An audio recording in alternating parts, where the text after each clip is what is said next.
Ok. Alors, bonjour à tous, bonjour à toutes, bonjour chers acteurs de la formation. Est-ce que vous nous entendez? Alors, pour pouvoir interagir avec nous, vous avez un chat sur la droite de votre écran. Et vous pouvez nous dire si vous nous entendez correctement, si au niveau de la technique, on est bon. Il est 12h30, 12h32. On a 77 personnes qui se sont connectées, 93. Voilà, les gens arrivent petit à petit. Je vous invite à rentrer en communication avec nous à travers le chat. Voilà, super, je commence à avoir des retours. Bonjour, Sophia me dit parfait. Hélène, parfait. Ok, Camille, etc. Je ne vous entends pas. Ok, alors, si vous ne nous entendez pas, Claire va nous mettre un petit message pour vous expliquer comment mettre à jour votre interface, la salle de conférence digitale. Bon, a priori, la grande majorité nous entend, donc c'est super. Donc, bienvenue à toutes et à tous. Si vous voulez, pour commencer, simplement interagir ensemble, si vous pouvez nous dire de quelle région vous nous regardez, de quelle ville de France, peut-être de francophonie, peut-être du monde, vous nous suivez. Puis, on va démarrer tranquillement donc, cette webconférence. On est ensemble pour 1 heure de temps. Donc sur la thématique de la conquête du CPF. On abordera donc quelles sont les 3 grandes conditions, les 3 conditions indispensables, trop souvent méconnues pour obtenir des financements CPF, ensemble en compagnie de Mélanie que je vous présenterai, qui se présentera dans quelques instants. Je m'appelle donc Jean-Baptiste, je suis animateur de cette soirée, maître du temps, et je ferai en sorte qu'on termine cette webconférence à 13h30. On voit Toulouse, Paris, Hauts-de-France, Corse, Draguignan, Bas-Rhin, 95-0, beaucoup de Français, beaucoup de régions, quelques Parisiens. Ok, Fontenay-sous-Bois. Bienvenue Cindy. Bien, nous allons pouvoir démarrer. Alors peut-être que vous entendez mon petit qui est en train de pleurer. Je suis désolé pour ce bruit, mais c'est la joie du télétravail. Ces temps de confinement. De confinement plutôt de Covid. Alors, je vais commencer à introduire donc simplement le cadre de notre échange. Je vous invite évidemment à vous installer confortablement, créez-vous une petite bulle, faites en sorte de ne pas être dérangé pour tirer un maximum de bénéfices de cet échange où il y a beaucoup d'informations qui vont être échangées, beaucoup d'informations qui vont vous être transmises et peut-être des pépites qui pourraient vraiment vous aider à avancer dans cette quête du Graal qu'est le CPF. Prenez des crayons, de quoi prendre des notes également. Il y a beaucoup d'informations, comme je vous le dis, donc tout ne sera pas donné sur le PowerPoint, donc important de noter. Également vos questions. On a un chat, vous l'avez compris. Posez-nous vos questions, puisqu'on prendra un temps régulier de quelques minutes entre chaque partie pour répondre à vos questions et voilà, et essayer d'interagir avec vous. Il est probable qu'on n'ait pas le temps de répondre à l'intégralité des questions. On s'en excuse par avance. On sait que le format est assez court, mais bien entendu, on pourra se rencontrer dans un autre temps pour le faire à travers évidemment le cabinet Formité que je vous présente d'ailleurs tout de suite. Alors, peut-être avant ça d'ailleurs, à qui s'adresse ce webinaire? Pour bien le rappeler, vérifiez que vous êtes au bon endroit et à la bonne place. Ce webinaire s'adresse à un panel assez large finalement des acteurs de la formation, puisqu'on va s'adresser autant à un entrepreneur débutant qui souhaiterait en tout cas se lancer dans la formation et diversifier son activité, jusqu'à un organisme de formation certifié Calliope. Et entre ces deux, on va dire, extrémités, on a les organismes de formation non Calliope qui développent une activité déjà de formation. Je vous invite d'ailleurs à ce sujet à répondre à un petit questionnaire que je vous partage, enfin un petit, c'est un sondage, un micro-sondage que je vous partage dans le chat. Vous devriez le voir là normalement. Est-ce que vous le voyez? Je me pose la question. C'est pas sûr. Si vous devez la voir. Ah oui, voilà, Start Pause, c'est parti. Voilà. Est-ce qu'on le voit? Est-ce que Claire, tu peux me dire si on le voit correctement? Parce que je ne le vois pas de mon côté. Non, Chloé me dit non. Non. Si, ok. Ah, publish, c'est bon. Ça devrait être bon là. Yes, Jonathan m'a dit yes. Simplement pour me dire dans quelle catégorie finalement vous vous retrouvez. À quel niveau êtes-vous actuellement? Voilà. Si vous pouvez répondre ça tranquillement pendant que je continue la présentation. Donc, on va dérouler le webinaire en 4 parties. La première, donc, on va introduire, présenter l'objectif de ce webinaire, qui nous sommes, etc. La deuxième partie sera la première condition d'accès au CPF, donc le premier pas incontournable et les 2 moyens pour conquérir le CPF. Puis, on passera une troisième partie, tous les chemins mènent vers Calliope, donc le sujet Calliope et quel chemin choisir. Et enfin, comment rendre sa formation certifiante lorsqu'on est Calliope. Alors, qui sommes-nous? Alors, Formité est un cabinet de conseil qui accompagne donc les acteurs de la formation, les organismes de formation de A à Z. On va accompagner donc un OF à la création de plutôt un formateur indépendant à la création de son organisme de formation, mais également à la certification de ses formations, que ce soit sur des répertoires spécifiques, RNCP, etc. Au développement stratégique, c'est-à-dire qu'on est aussi force de conseil et on va vous accompagner dans la réflexion stratégique pour développer votre organisme de formation. Bien entendu, on accompagne également à la certification Calliope, que ce soit à différents niveaux. Ceux du Done For, du Done With, ce sont différentes prestations que Formité propose. D'ailleurs, à ce propos, donc on est plusieurs consultants, chacun avec sa spécialisation, certains en certification, certains en ingénierie de pédagogie et d'autres en Calliope. On a des consultants Calliope qui sont également certificateurs, donc ce qui apporte une énorme valeur ajoutée dans le travail de préparation. Puis enfin, la VAE, qui est aussi un sujet important pour les organismes de formation. On pourra revenir plus longuement sur ces questions-là, éventuellement, si ça vous intéresse. Qui sont les intervenants? Je me suis déjà présenté, mais je referai brièvement. Donc, Jean-Baptiste Boulic, moi, je suis chargé de mission de communication pour Formité et j'animerai donc cet événement. On a Claire Rouchy qui est en modératrice du chat aujourd'hui. Claire Rouchy qui est une consultante et ingénieure de formation et certification qui intervient donc sur tous les dossiers du cabinet, mais qui aujourd'hui est derrière le chat et pourra répondre aussi des fois à des petites questions si on n'a pas le temps de le faire. Donc, ça va apporter beaucoup de valeur à ce webinaire. Merci Claire d'être là avec nous. Et enfin, Mélanie Laplot, je vais te laisser te présenter, c'est quand même plus sympa. Bonjour à toutes et bonjour à tous. Donc, Mélanie Laplot, consultante chez Formité, en charge du premier appel et du premier contact auprès de Formité pour poser vos questions et voir comment on peut vous accompagner. Et également,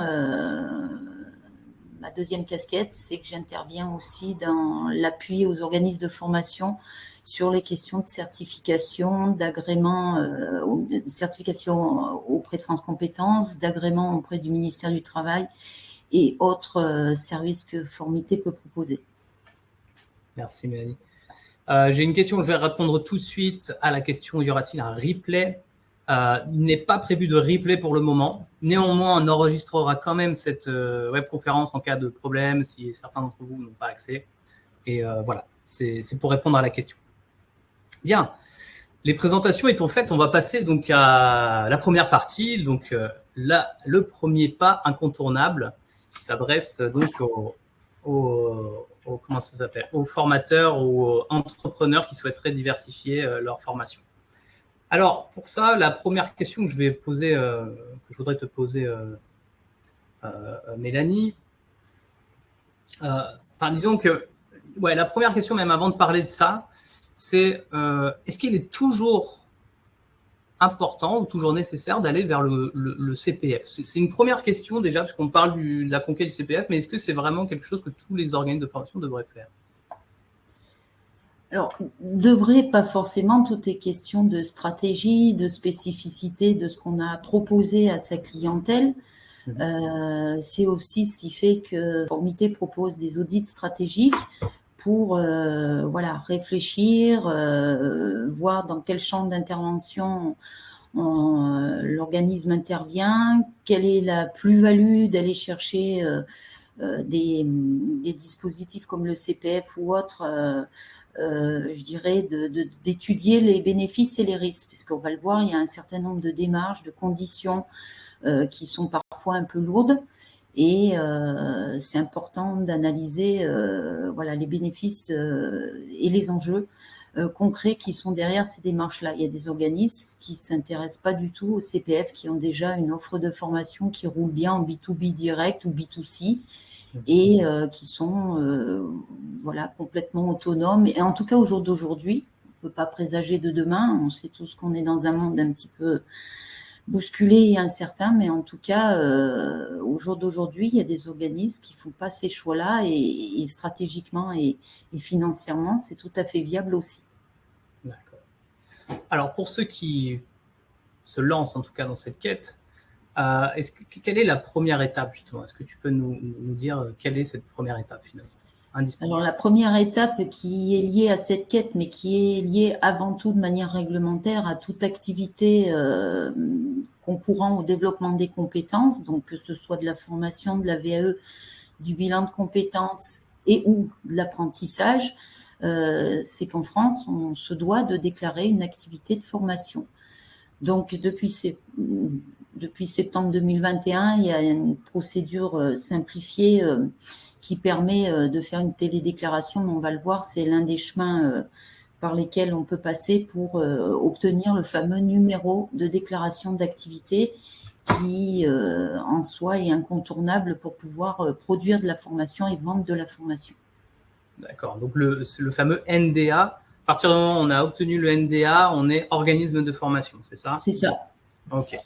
Ça, c'est la première étape. Et alors, quels sont les chemins pour y accéder? Alors, il y a deux chemins, soit faire la demande et déclarer son activité pour son propre organisme. Donc, c'est ce qu'on va voir. Soit, effectivement, il y a des systèmes qui se développent de plus en plus ces dernières années de portage. De la même manière, on en parlera un petit peu après. D'accord. Alors, peut-être on va aller sur ces deux chemins. Est-ce que tu peux nous parler de comment obtenir soi-même son propre numéro NDA? Donc, en fait, ça passe par une télédéclaration via le site Mon Activité Formation. Donc, en soi, c'est pas très, très complexe. Il y a un bulletin à compléter en ligne avec un certain nombre d'informations liées à l'entreprise, à ses statuts, avec des justificatifs, bien évidemment. Et on déclare, à quel moment on déclare une activité? C'est à partir du moment où on a un premier client. Voilà, donc il faut un premier contrat de formation avec un programme détaillé, les CV des formateurs qui vont être en charge de la formation. Voilà, un certain nombre d'éléments qui, en soi, voilà, se font assez bien à ce niveau-là, assez simplement, on va dire. Ce qui est moins simple, c'est par contre les obligations que ça engage derrière. Dès lors qu'on devient organisme de formation, on va devoir répondre à des obligations envers tant les stagiaires que envers les administrations. En l'occurrence, pour les stagiaires, on vient de le dire, convention, émargement, programme détaillé, donner une information précise qui permettent la contractualisation, faire tout le suivi back-office d'une action de formation, et également envers l'administration, puisque dès lors qu'on a déclaré son activité de formation, à N+1, il faudra déclarer son bilan pédagogique et financier.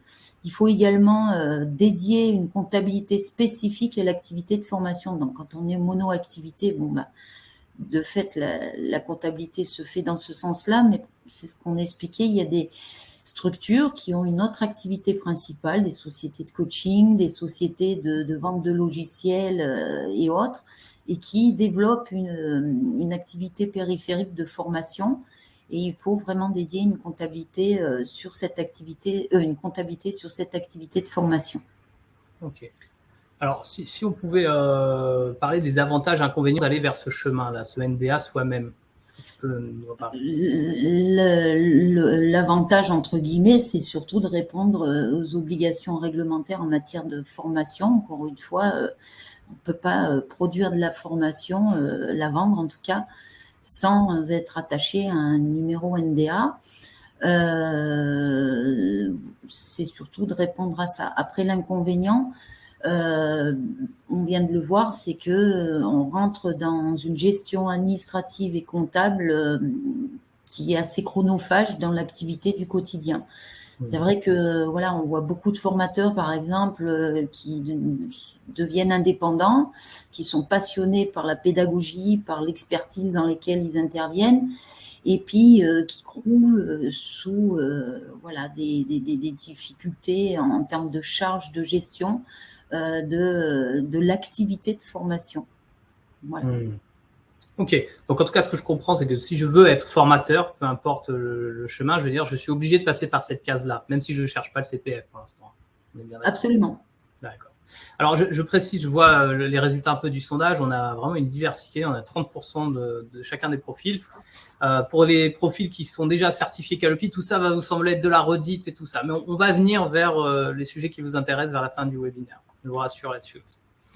Très bien. Alors, le deuxième chemin qui est de s'adosser est-ce que tu peux nous en parler justement? Donc, on l'a évoqué tout à l'heure, la deuxième solution, c'est peut-être d'intégrer des sociétés de portage. Alors, il en existe plusieurs formes. On les développera pas toutes, mais par exemple, celle qui est bien connue, portage salarial, il y a le portage entrepreneurial, il y a le portage de formation, le dernier né, portage qualité, et les coopératives d'activité et d'emploi qui se développent aussi également. Toutes ces structures ont des modalités de fonctionnement et de conventionnement bien évidemment un peu différentes, mais l'idée en tout cas c'est de bénéficier sur ce premier point du NDA d'une structure qui l'a déjà obtenu. Alors les avantages de ces structures, c'est que notamment pour un formateur qui se lance, c'est que ça permet d'avoir un filet de sécurité puisque dans bien des cas il peut conserver ses droits sociaux, ce qui n'est pas rien. Ça lui permet aussi d'être accompagné dans le lancement de son activité avec des conseils juridiques, des conseils pourquoi pas pédagogiques, des conseils administratifs et autres. Ça permet aussi parfois, selon les prestations proposées, de prendre en charge tout ou partie de la gestion, la fameuse gestion administrative et comptable, et d'intégrer aussi, de se retrouver un peu moins seul et d'intégrer un réseau. Ces structures, voilà, travaillent en réseau, donc de se rapprocher de d'autres formateurs, des intervenants financeurs qui viennent expliquer un certain nombre de choses sur les financements de la formation professionnelle, parfois même d'amener un réseau client-entreprise. Très bien. Alors, les inconvénients de ce choix? Il y a un coût. Ah oui. Donc, ces structures, eh ben forcément, elles proposent des prestations qui se caractérisent par un pourcentage sur votre chiffre d'affaires. Selon les typologies aussi de ces structures, il peut y avoir d'autres choses derrière, des charges patronales à envisager, etc. Très bien. Ce serait intéressant dans le chat de savoir si vous avez déjà pris l'un des deux chemins ou quel chemin vous avez pris pour ceux qui sont déjà à ce niveau-là, juste pour avoir un feedback. Et qu'est-ce que vous en pensez peut-être pour aider aussi ceux qui sont en questionnement. Bien, merci. D'ailleurs, la question peut-être que je me pose, c'est est-ce qu'à ce niveau-là, on a accès au CPF? Non. Non. D'accord. Ok. Et comment, alors, peut-être que tu vas en dire un peu plus, excuse-moi. Non, non, à ce niveau-là, on n'est pas encore du tout au niveau du Graal. Je voulais juste préciser que par contre, à ce niveau-là, Formité peut intervenir justement sur ces réflexions, comme on l'a posé tout à l'heure. NDA, voilà, je fais comment, quel chemin je prends, donc toujours la question de l'audit stratégique. Et pour ceux qui décident de se lancer dans l'aventure et de créer, de demander, de déclarer leur propre activité de formation, on a des prestations d'accompagnement pour aider à mener à bien sa déclaration. Et je dirais, le plus important aussi, c'est de comprendre les enjeux. D'accompagner sur le projet de rédiger bilan pédagogique et financier. Parfois, c'est des questions même beaucoup plus basiques sur comment construire une convention de formation, un programme de formation, voilà, donc des tas de questions qui sont à des niveaux variés, mais c'est ça qui est intéressant et qu'il faut préciser, c'est que Formité, on intervient autant pour les petites structures que pour les plus grosses et on est multisectoriel, je voulais le rappeler aussi. Merci Mélanie. On va passer à un temps d'échange questions-réponses dans le chat. Je vois qu'il y a quelques questions qui remontent déjà.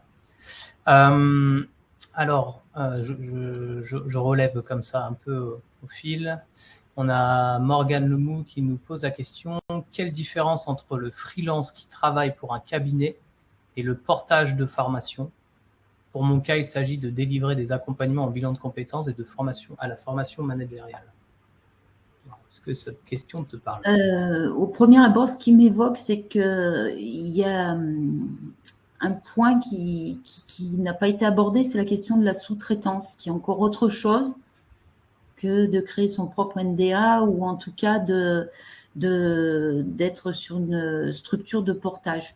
Il y a beaucoup de formateurs ou de prestataires d'actions concourant au développement de compétences, donc bilan de compétences et autres, qui sont sous-traités directement par des organismes qui, eux, sont en règle avec les obligations du monde de la formation.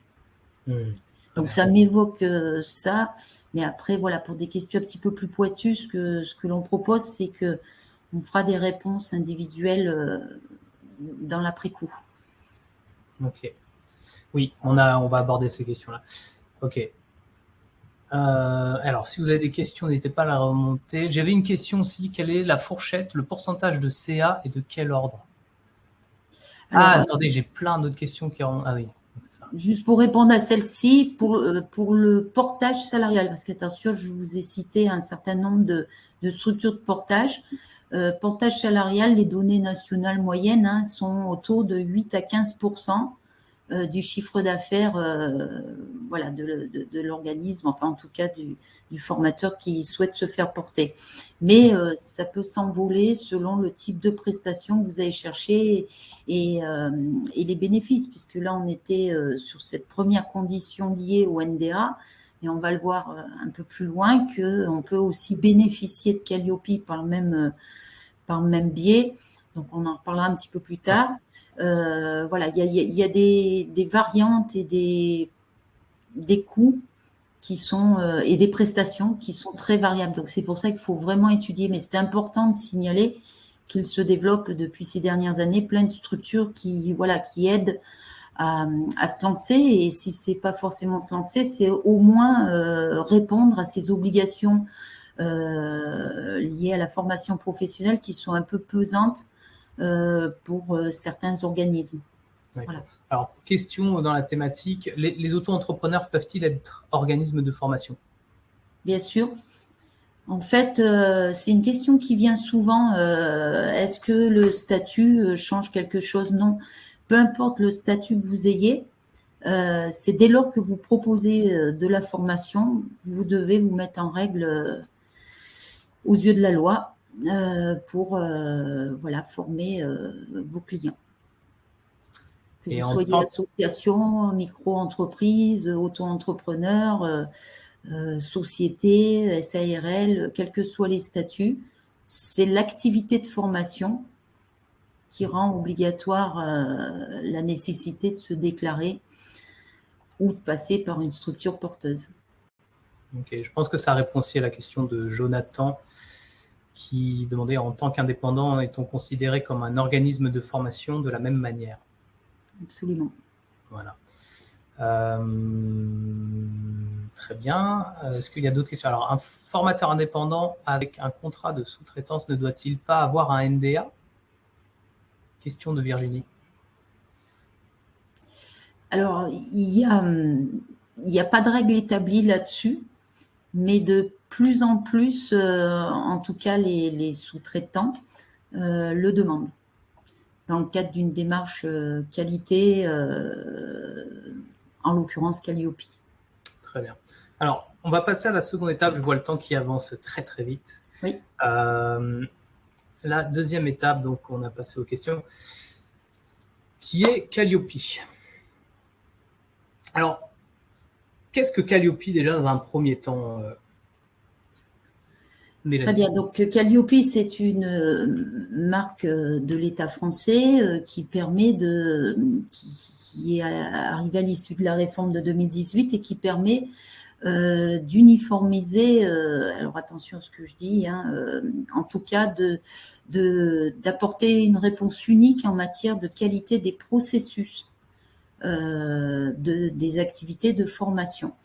Un petit point important, Calliope, c'est pas une garantie de la qualité des formations. On rentre pas dans le pédagogique en tant que tel, mais sur les processus qui entourent les actions de formation.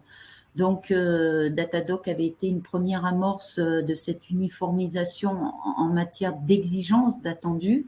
Calliope prend le relais avec un autre niveau d'exigence. Donc, les 3 changements majeurs, justement, c'est la production d'un référentiel national qualité très bien structuré avec un guide de lecture et une approche assez pédagogique, je dirais, pour comprendre ce qui est attendu derrière une démarche qualité dans la formation.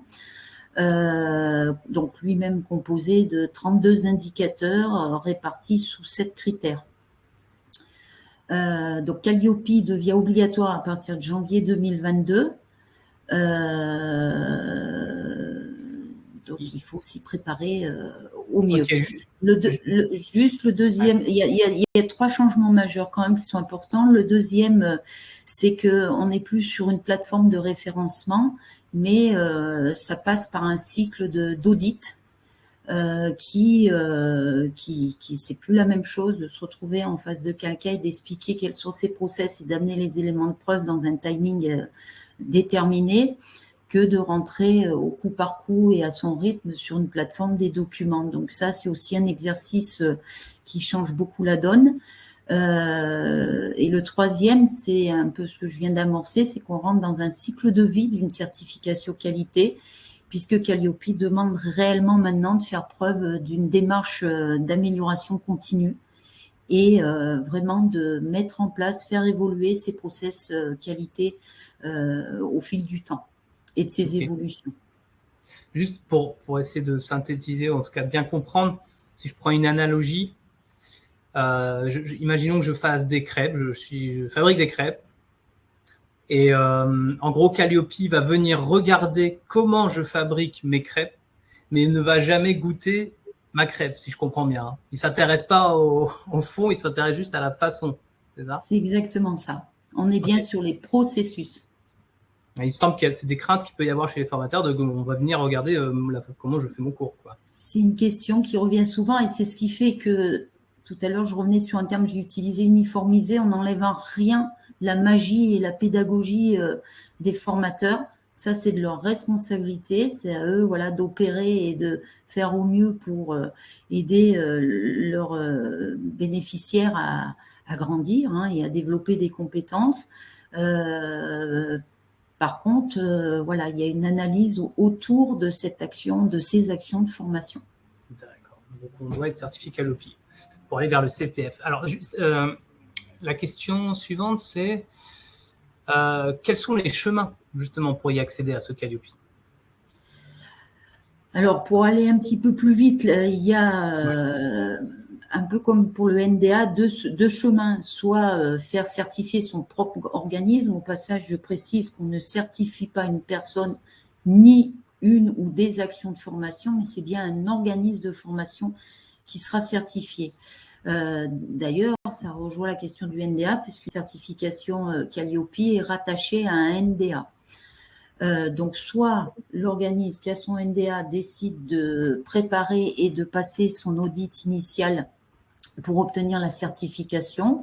Donc, la procédure, je vais la dire, c'est de se préparer, de prendre connaissance du référentiel national qualité, de vérifier ses processus, voire de les créer, de créer les éléments de preuve pour pouvoir être prêt le jour J pour le passage de l'audit. Bien évidemment, Formité accompagne dans la préparation justement au passage de l'audit. Il faut également réserver son auditeur. Un auditeur relève d'un organisme certifié, certificateur, pardon, excusez-moi, accrédité par le COFRAC. Il y en a 32 en France. D'ailleurs, pour aider un petit peu au choix, Centre Info a publié il y a quelque temps un guide d'aide au choix, justement, pour y voir un peu plus clair, puisque 32 organismes certificateurs accrédités et habilités à mener ces audits. Donc, réservez de manière raisonnable aussi. Ne prenez pas un rendez-vous après-demain si vous n'avez pas préparé votre passage de l'audit.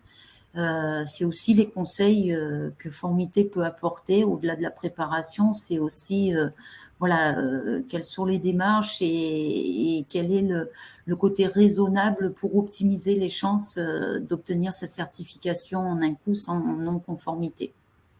Je fais une aparté très rapide, mais sur notre blog Formité, on trouve un témoignage justement d'un OF qui a passé un audit Calliope qui est super intéressant, je pense, pour comprendre ce qui se passe vraiment à travers ça.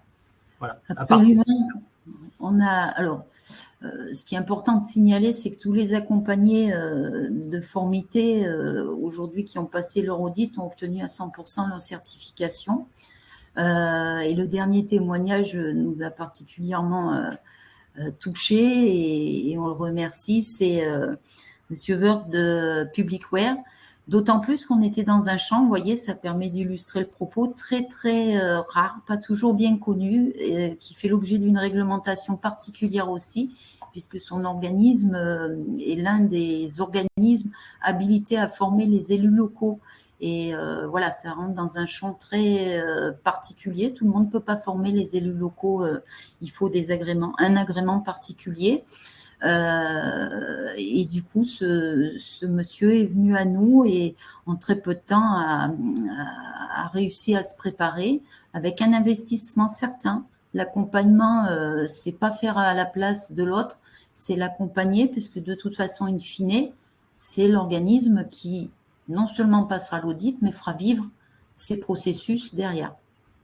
Donc, c'est aussi ce qui est important, c'est que Formité, on accompagne à un instant T, à rendre conformes les processus des organismes, mais on acculture aussi les clients à être autonomes et à s'inscrire dans une démarche d'amélioration continue. Alors peut-être pour les avantages, inconvénients de le faire soi-même, très brièvement, et on passera. Alors l'avantage, c'est déjà c'est un enrichissement quand même.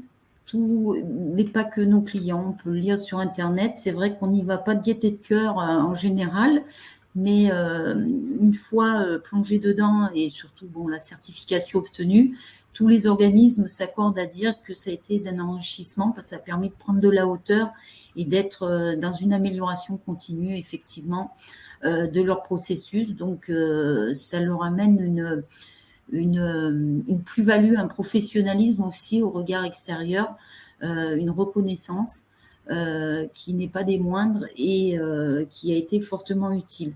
C'est bien sûr l'autonomie, puisque quand vous avez votre propre NDA et votre propre Calliope, vous pouvez vendre vos formations et du coup ouvrir à vos clients à des aides, à des financements par le biais de fonds publics et mutualisés.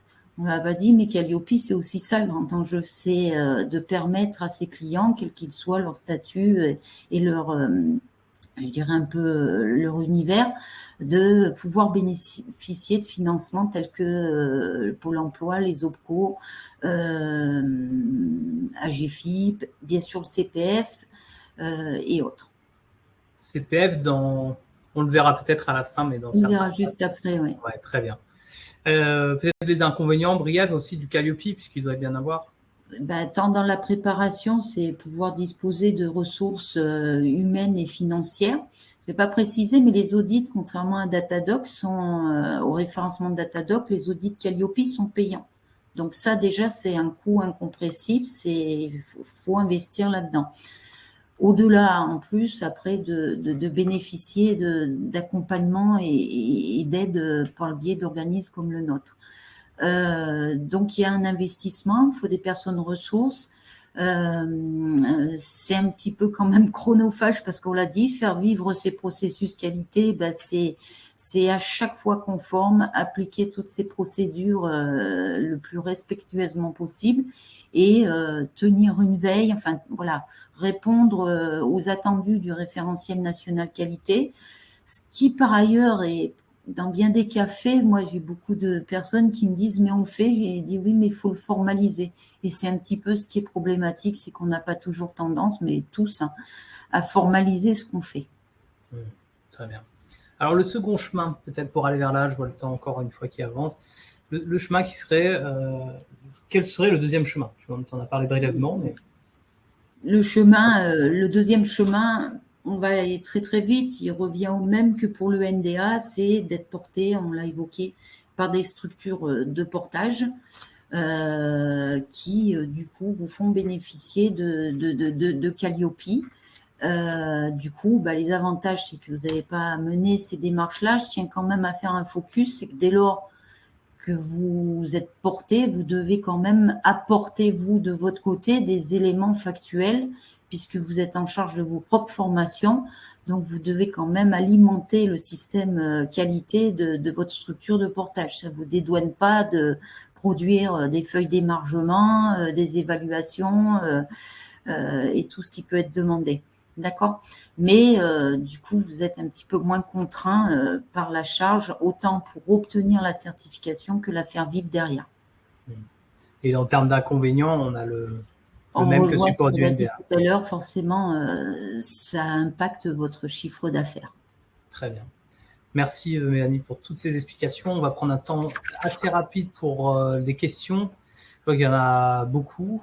Je vais voir ce qu'elle nous a remonté Claire. Alors, bon, je les prends comme elles viennent. Une question de Jonathan. En cas de multi-activité, formation et consulting, par exemple, ces démarches sont-elles les mêmes? Y a-t-il des limites, contraintes particulières? Est-ce que ça te parle, Mélanie? Qu'est-ce que ça t'évoque comme question? Je pense qu'il y a eu une coupure, excusez-moi. Ah, il y a eu une coupure. Alors, attends, je répète. En cas de multi-activité, formation et consulting, oui. Par exemple, ces démarches sont-elles les mêmes? Y a-t-il des limites, contraintes particulières? Alors, ça m'évoque un peu ce que j'ai expliqué tout à l'heure. Il y a des structures qui ont une activité principale qui n'a rien à voir avec la formation, c'est ça, donc consulting. C'est par exemple des cabinets de coach, comme j'ai dit, ou des vendeurs de logiciels, ou d'équipements. Il y avait un client sur de l'équipement de motoculture. Voyez, c'est leur activité principale qui est régulée dans leur univers d'intervention.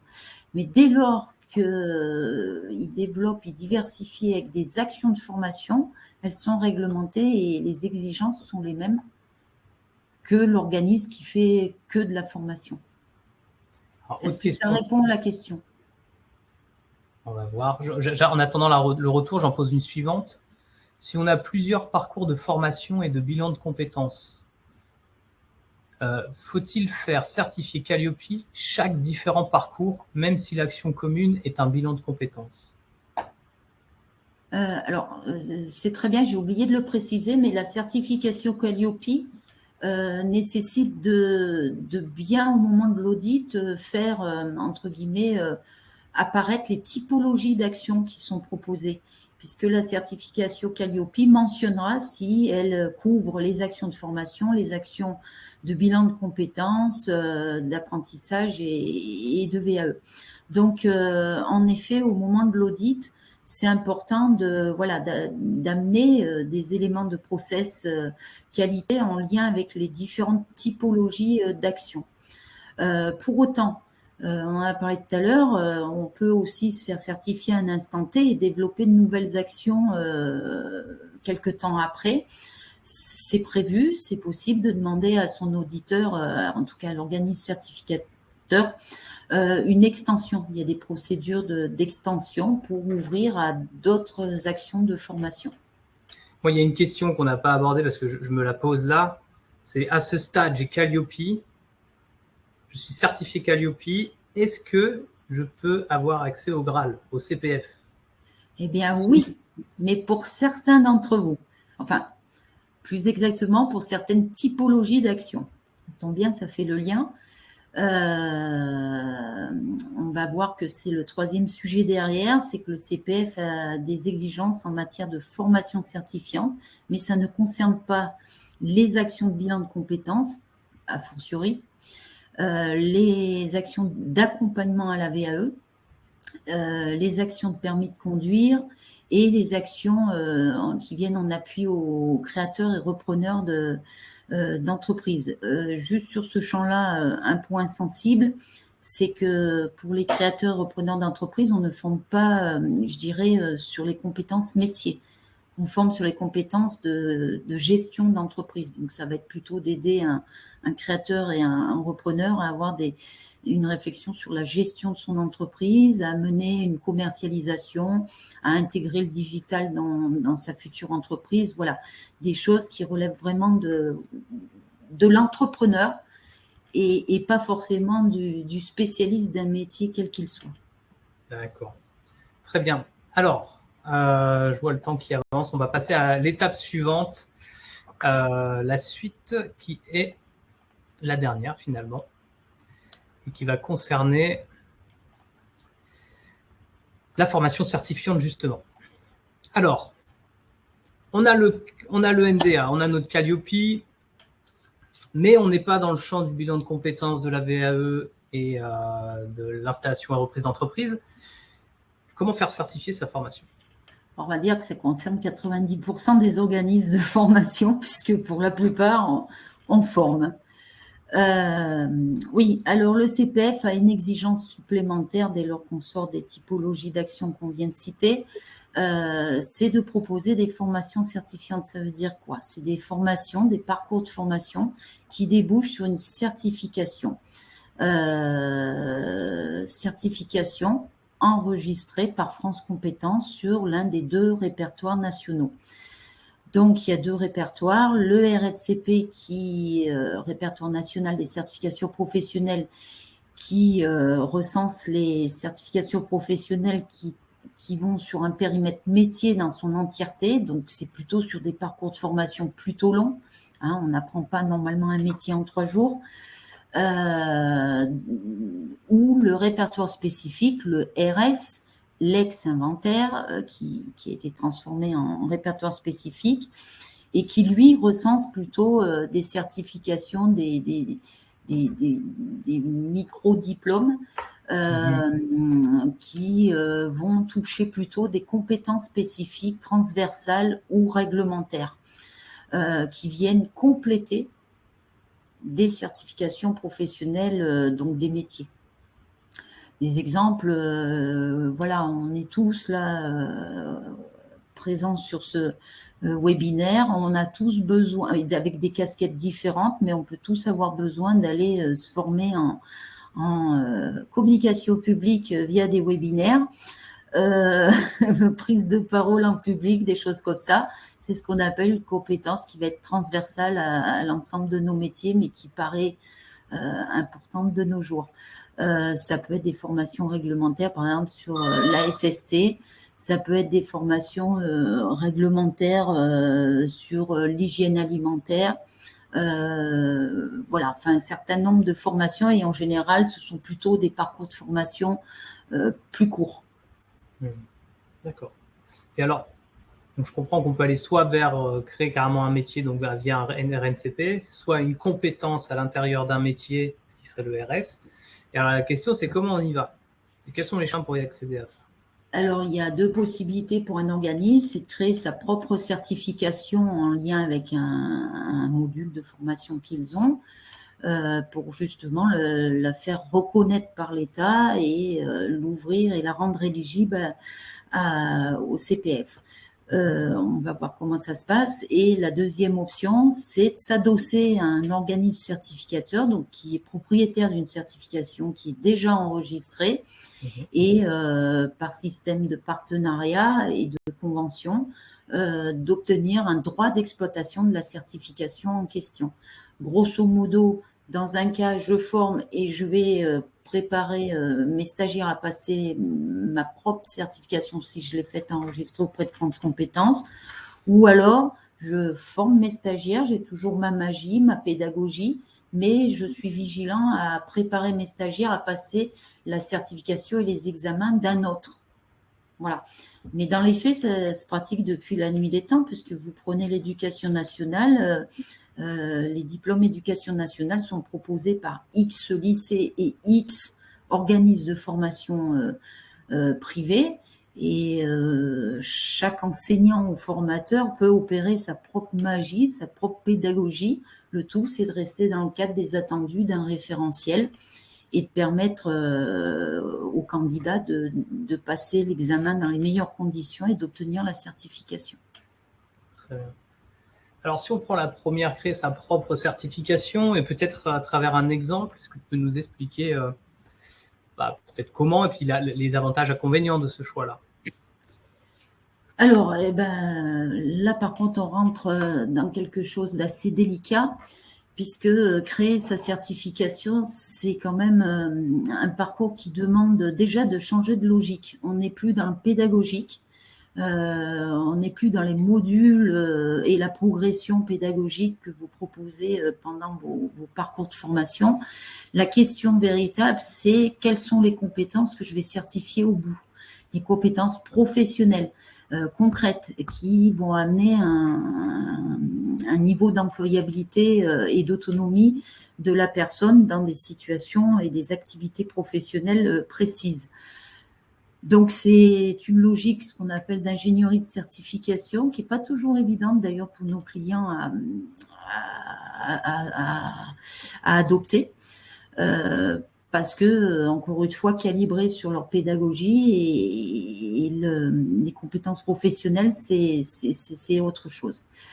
Donc, c'est avant tout un travail de réflexion, d'ingénierie de certification. Ensuite, c'est de comprendre les attendus, donc déjà se situer sur du RS ou du RNCP, puisque les démarches, les dossiers sont pas vraiment les mêmes. Et du coup, de comprendre les attendus d'un dossier d'enregistrement auprès de France Compétences et les exigences. Donc ça, c'est le travail préalable. Et du coup, c'est avec Formité pour beaucoup, mais pour d'autres, de manière autonome ou autrement, ils vont monter leur dossier. Donc ça prend déjà du temps. Ça se fait pas en quelques jours, ça va s'étaler sur plusieurs mois. Et une fois le dossier réalisé, il va être déposé sur la plateforme de France Compétences et seulement à partir de là, il faut compter autour de 9 mois à plus ou moins quelque chose parce que par exemple sur les métiers émergents, ils vont un petit peu plus vite pour traiter. Si c'est des dossiers de renouvellement, ils vont également un peu plus vite. Bref, en tout cas, il faut plusieurs mois d'instruction pour France Compétences.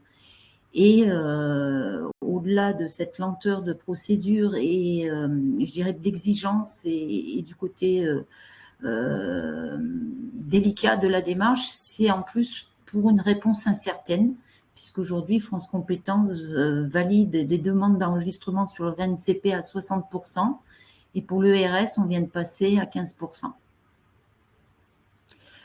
Donc, ça ne veut pas dire qu'il ne faut pas y aller, c'est juste que tout l'intérêt d'échanger avec Formité, c'est que c'est une stratégie pas d'urgence, mais qui peut avoir énormément de bénéfices et de valeur pour votre structure dans l'après. C'est juste qu'il faut le faire avec intelligence, du temps et voilà, s'autoriser à se dire que des fois, il faut peut-être plusieurs coups d'essai pour obtenir un enregistrement de sa certification.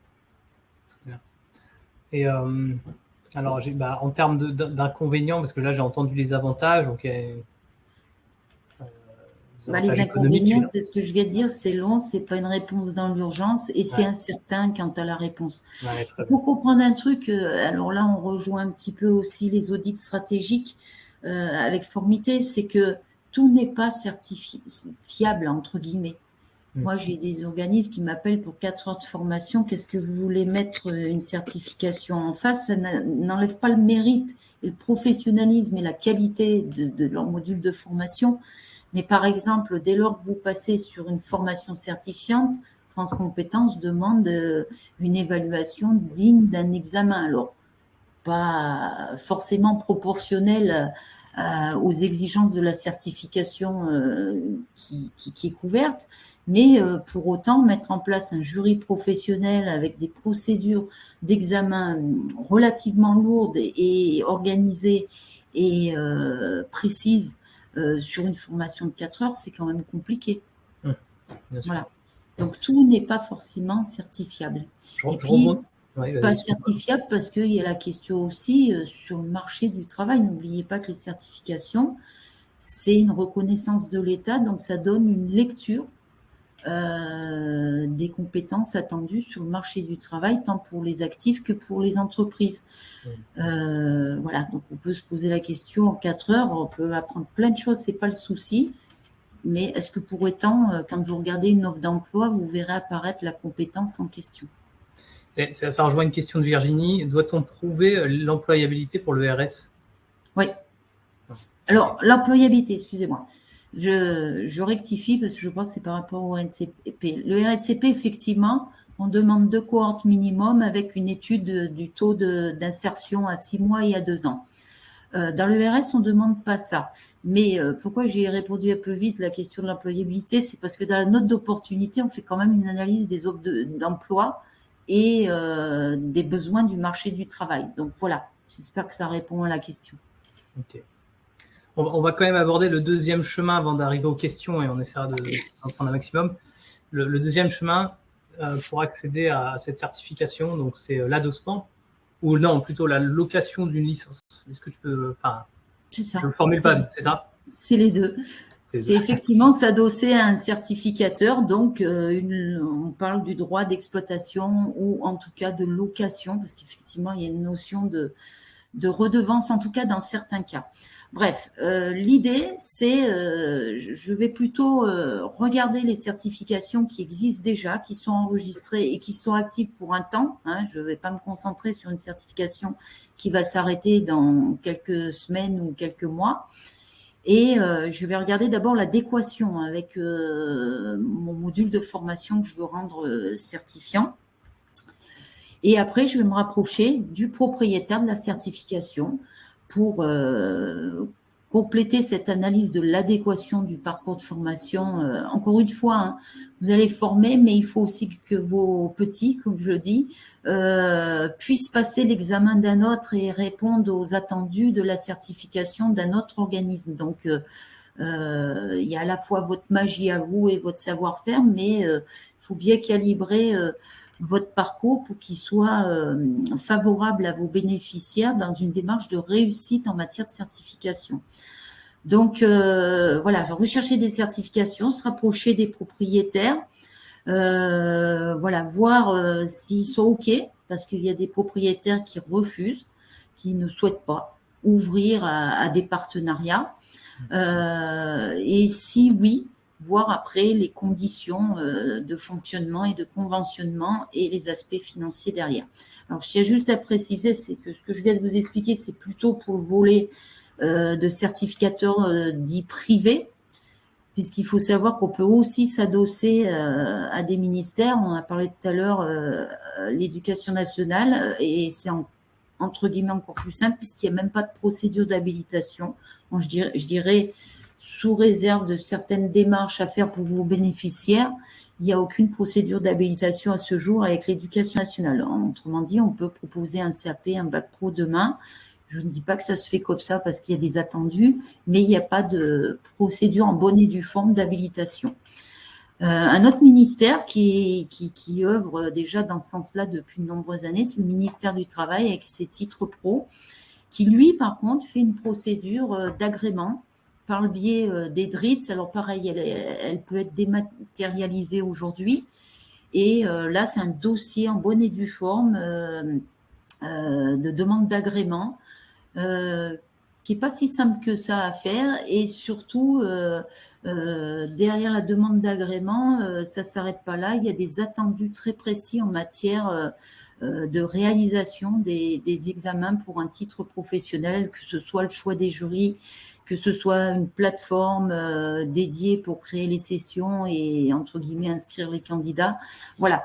Donc, il y a, vous voyez, différentes voies L'idée, c'est plutôt de réfléchir à quelles sont les certifications qui peuvent coller, voir qui sont les propriétaires derrière et après analyser les procédures d'habilitation et surtout les attendus derrière les processus d'évaluation et de certification.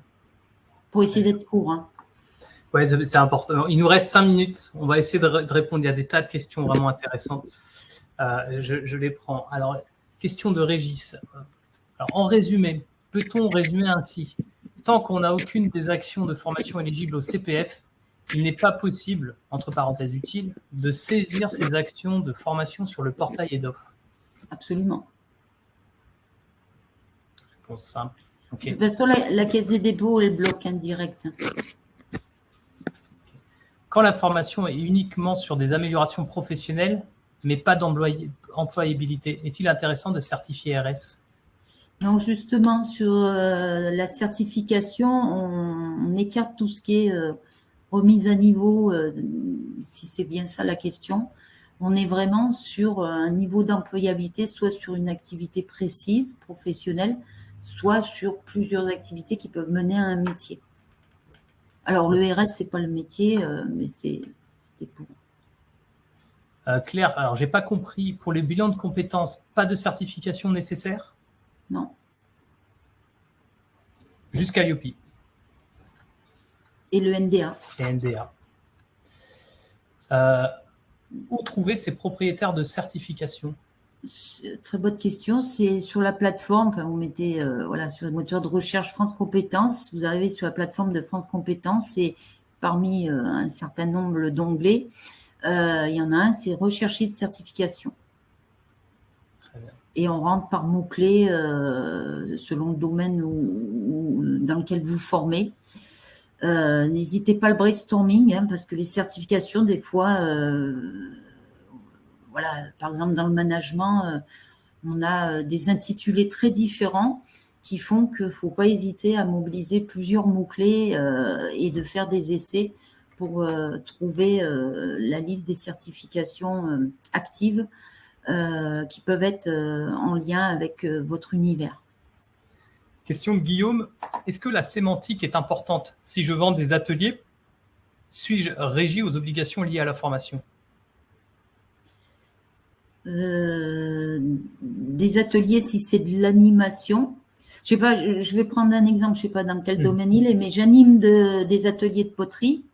Je suis pas dans le champ de la formation en tant que telle. C'est de l'animation. Ça relève du champ des métiers de l'animation socioculturelle. Par contre, je propose... Alors, c'est un peu subtil, c'est vraiment une histoire effectivement de subtilité sémantique, mais demain, je propose une action de formation bonne et due forme avec convention et tout ce qui va avec, et qui plus est pour faire bénéficier des fonds publics et mutualisés à des professionnels ou des personnes qui souhaitent monter en compétence sur la poterie. Là, je suis dans le champ de la formation et tous les sujets qu'on a abordés aujourd'hui peuvent nous concerner. Et une dernière question, et on va clôturer, on sera dans les temps. Qu'entendez-vous par s'adosser à un organisme de certification? C'est un langage utilisé pour expliquer la démarche de partenariat, en fait.